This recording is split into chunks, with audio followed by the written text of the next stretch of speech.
Heroes of the faith, inspire us to live, reflecting God's face. Saint of the Week. Our Saint of the Week this week is none other than Santa-Claus. Okay, I know some of you are going, Santa-Claus is not a real saint. And yes, you're right. But this Santa fella was inspired by a real saint, which is Saint Nicholas-of-Myra. You can look up our video on Saint Nicholas-of-Myra in our YouTube playlist. And to explain how Saint Nick was to turn into Santa Claus, we need to know a bit about the real Saint Nicholas, the Dutch, and the mythical pagan god Thor. Let's rewind back to the beginning. Saint Nicholas was associated with gift-giving and is the patron saint for children. One story tells of how he secretly gave large amounts of money to a father of 3 so that his daughters could marry.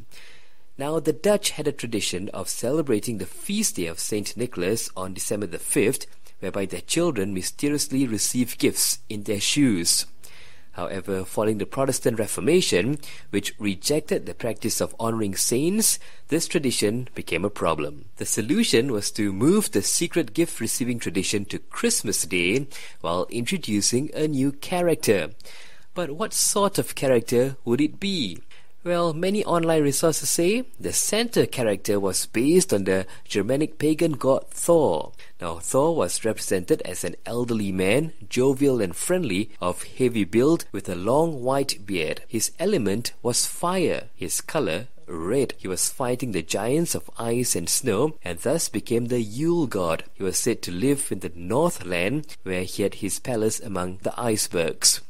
The fireplace in every home was especially sacred to him, and he was said to come down through the chimney into his element, the fire. Surely all this sounds too similar to the Santa Claus we know today. So what now? Do we still talk about this Santa fella, especially to our kids?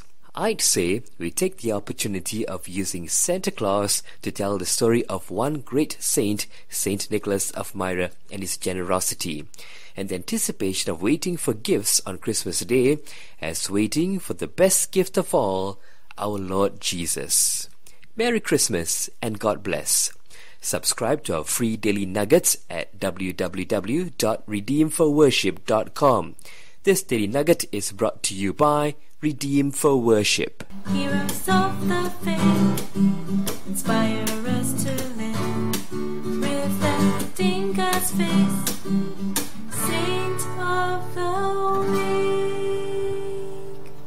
Week. Created using Powtoon.